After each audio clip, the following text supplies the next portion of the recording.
To my YouTube channel. അപ്പം ഇന്ന് ഞാൻ ഉണ്ടാക്കാൻ പോകുന്നത് ബീഫ് കറിയാണ്. ബീഫ് കറി എന്ന് പറയാം, ബീഫ് ഡ്രൈ ഫ്രൈ എന്ന് പറയാം, എന്താവും എന്നറിയില്ല ലാസ്റ്റ്. അത് ചെയ്യാനാണ് വിചാരിക്കുന്നത്. അപ്പം ബീഫ് വാങ്ങിയിട്ടുണ്ട്. ഇതൊരു 1 കിലോ ബീഫ്, 100 അങ്ങനെ എന്തോ ഉണ്ട്. അപ്പം നമുക്ക് ചെയ്ത് നോക്കാം അല്ലേ. ബായോ. അപ്പോൾ ഇതൊക്കെയാണ് നമ്മൾ ഇൻഗ്രീഡിയൻസ്. ബീഫ്, കറിവേപ്പില, പച്ചമുളക്, തക്കാളി, വെല്ലുള്ളി, ചെറിയ ഉള്ളി, പിന്നെ നമ്മളെ ജിഞ്ചർ ഗാർലിക് പേസ്റ്റ്. ബേസിക് ആയിട്ടുള്ള സാധനങ്ങൾ മതി നമ്മളെല്ലാ വീട്ടിലുള്ള.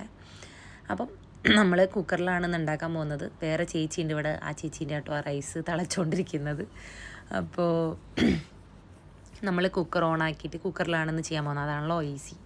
അപ്പോൾ കുക്കറിൽ ഓണാക്കിയ ശേഷം നമ്മൾ വെളിച്ചെണ്ണ ഒഴിക്കണം. അതിൻ്റെ കൂടെ ജീരകം എടുക്കുന്ന, ജീരകപ്പൊടിയില്ല എൻ്റെ കയ്യിൽ, അപ്പോൾ ജീരകമാണ് എടുക്കുന്നത് കേട്ടോ. അപ്പോൾ ഞാൻ വളരെ കുറച്ച് എണ്ണ മാത്രമേ യൂസ് ചെയ്യാറുള്ളൂ. എന്ത് കറി ഉണ്ടാക്കുമ്പോഴും എന്ത് സാധനം ചെയ്യുമ്പോഴും അതാണ് ഹെൽത്തി എന്നുള്ളതുകൊണ്ട് തന്നെ അത് ചെയ്യാറുള്ളൂ. അതിലേക്ക് നമ്മൾ എണ്ണ ഒന്ന് ചൂടായ ശേഷം നമ്മൾ ജീരകം ഇട്ടിട്ടുണ്ട്. ജീരകം ഇട്ട ശേഷം നമ്മൾ മെയിനായിട്ടുള്ള സാധനം സവാള ആൻഡ് ചെറിയ ഉള്ളി രണ്ടും കൂടെ മിക്സ് ചെയ്ത്, ഒരു സവാളയും കുറച്ച് ചെറിയ ഉള്ളിയും കൂടെയാണ്.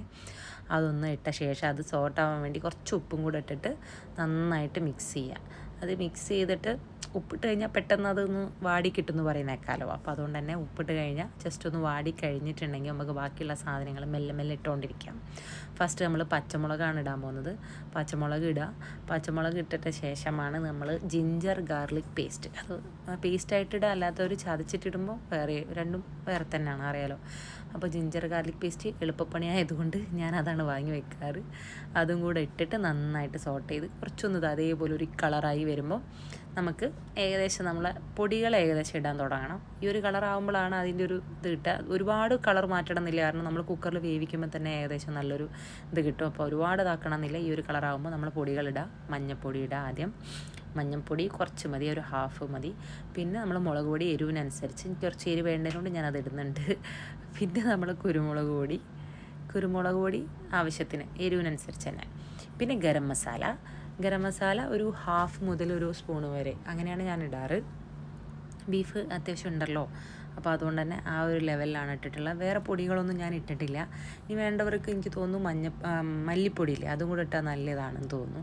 അത് വേണ്ട ടേസ്റ്റ് ഉള്ളവർ, താല്പര്യമുള്ളവർക്ക് ഇടാം. പിന്നെ കുറച്ച് വെള്ളം ഒഴിച്ചിട്ട് അതൊന്ന് സെറ്റായിട്ട് ഒന്ന് തിളയ്ക്കുമ്പോഴത്തേക്ക് ഒന്ന് ഈ ഒരു കൺസിസ്റ്റൻസി ആവാം. അപ്പോൾ നമുക്ക് നമ്മളുടെ ബാക്കിയുള്ള കുറച്ച് സാധനം കൂടെ ഇടാണ്ട് ഈ ഒരു ഇതിൽ ഒന്ന് ആ മസാലാസ് ഒന്ന് സോട്ടായി വരണം. ആ ഒരു ടൈം മാത്രം കൊടുത്താൽ മതി.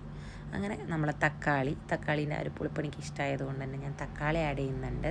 തക്കാളി ആഡ് ചെയ്ത് മിക്സ് ചെയ്തിട്ട് നമ്മളുടെ മെയിൻ സാധനം നമുക്കിടാനുണ്ട്. തക്കാളി വേവണമെന്നില്ല കേട്ടോ, അത് നമ്മൾ കുക്കറിൽ വേവിക്കുമ്പോൾ തന്നെ വെന്തോളും. അത് നമ്മൾ കഴുകി വെച്ച ബീഫ് കിട്ടിയിട്ടുണ്ട്, അതും കൂടെ അതിൻ്റെ അകത്ത് ഇട്ട് നന്നായിട്ട് നമ്മൾ എന്ത് ചെയ്യണം, മിക്സ് വെൽ. അപ്പോൾ നന്നായിട്ട് മിക്സ് ചെയ്യുക, നന്നായിട്ട് അത് സെറ്റ് ചെയ്യുക. യെസ്, ഈ ഒരു കൺസിസ്റ്റൻസി. ഇനി ഇതിലേക്ക് നമ്മൾ കുറച്ച് വെള്ളം ആഡ് ചെയ്യണം കേട്ടോ, കാരണം നമ്മളെ കുക്കറിൽ വിസിൽ വരണമെങ്കിൽ കുറച്ച് വെള്ളം ആഡ് ചെയ്തിട്ടുണ്ടെങ്കിൽ നമുക്ക് ബാക്കിയെല്ലാം സെറ്റാവും. അപ്പോൾ നമ്മളത് മിക്സ് ചെയ്ത് കഴിഞ്ഞ ശേഷം ആ ചേച്ചി വരാതിരിക്കാൻ വേണ്ടിയിട്ടോ ഞാൻ ഇടയ്ക്കിടയ്ക്ക് ഇതാ നോക്കുന്ന. ആ ചേച്ചി ഉണ്ടെങ്കിൽ ചേച്ചിക്ക് താല്പര്യം ഉണ്ടാവില്ലല്ലോ, അപ്പോൾ ആ ചേച്ചി വന്ന് ഇടയ്ക്ക് ചോറിളക്കി പോകും. അതിന് മുന്നേ ഞാനിതിങ്ങനെ എടുത്ത് കളിക്കലാണ്. അപ്പോൾ നമ്മൾ മിക്സ് ചെയ്തിട്ട് നമ്മൾ കുക്കറിൽ വിസിൽ വരാൻ വെച്ചിട്ടുണ്ട്. ആ സമയത്തിലെ ഗ്യാപ്പിൽ നമ്മൾ എന്ത് ചെയ്ത്, നമ്മൾ കുറച്ച് പാത്രങ്ങളുണ്ടായിരുന്നു, അതൊക്കെ ഒന്ന് കഴുകി വെക്കാമെന്ന് വിചാരിച്ചു. ഈ സൈഡാണ് അടുക്കളേൻ്റെ എനിക്ക് കിട്ടിയിട്ടുള്ളത്, അപ്പോൾ അത് കിട്ടി. നമ്മൾ ഫസ്റ്റ് വിസിൽ വന്നിട്ടുണ്ട് കേട്ടോ. അങ്ങനെ വന്ന് നമ്മളെ സാധനം സെറ്റായി കിട്ടിയിട്ടുണ്ട്. ഇത് വേണമെങ്കിൽ നിങ്ങൾക്ക് കുറുക്കിയെടുക്കാം. നന്നായി കുറുക്കിയെടുത്താൽ നല്ല സൂപ്പർ കറി ആയിരിക്കും.